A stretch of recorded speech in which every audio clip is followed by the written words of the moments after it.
Welcome to I news. రెండేళ్లుగా రగులుతున్న Gaza యుద్ధం చివరకు ముగింపు దశకు చేరుకుంటుందా? ఉగ్రవాద సంస్థ హమాస్, ఇజ్రాయెళ్ల మధ్య శాంతి చర్చలు మళ్లీ మొదలయ్యాయి. అమెరికా అధ్యక్షుడు డొనాల్డ్ ట్రంప్ ప్రతిపాదించిన 20 పాయింట్ల శాంతి ప్రణాళికపై సోమవారం ఈజిప్ట్లో కీలక ఇండైరెక్ట్ చర్చలు జరిగాయి. ఈ చర్చల ఫలితాలు చాలా పాజిటివ్ గా ఉన్నాయని తెలుస్తుంది.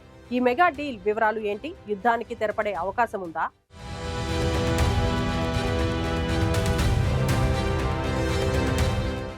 సరిగ్గా రెండేళ్ల క్రితం అక్టోబర్ 7, 2023న జరిగిన హమాస్ అటాక్ తో మొదలైన ఈ యుద్ధం ఈ ప్రపంచ చరిత్రలోనే అత్యంత విషాదకర ఘట్టంగా నిలిచింది. ఇజ్రాయెల్ దాడుల్లో వేలాది మంది పాలస్తీన్లు మరణించారు. ఐక్యరాజ్య సమితి సహా పలు సంస్థలు దీనిని జెనోసైడల్ వార్ గా అభివర్ణించారు.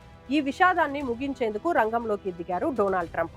ఆయన 20 పాయింట్ల శాంతి రోడ్ మ్యాప్ పై ఈజిప్ట్లోని షర్మ్ ఆల్ షేక్ నగరంలో కీలక చర్చలు జరిగాయి.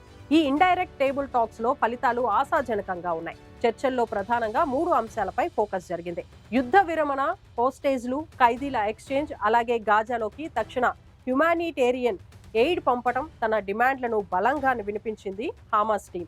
ఇజ్రాయెల్ దాడులు కొనసాగితే చర్యలు కష్టమని తేల్చి చెప్పింది. ఈ చర్యలపై అమెరికన్ ప్రెసిడెంట్ డొనాల్డ్ ట్రంప్ కూడా ఆశాభావాన్ని వ్యక్తం చేశారు. డీల్ కుదిరే అవకాశం చాలా బాగుంది.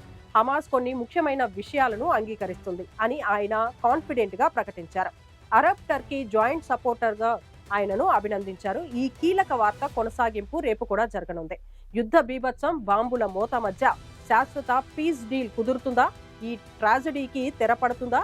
ఈ ట్రంప్ ప్లాన్ ఈ ఘర్షణను ఆపగలిగే అరుదైన ఒక అవకాశమని ఐక్యరాజ్య సమితి అభిప్రాయపడుతుంది.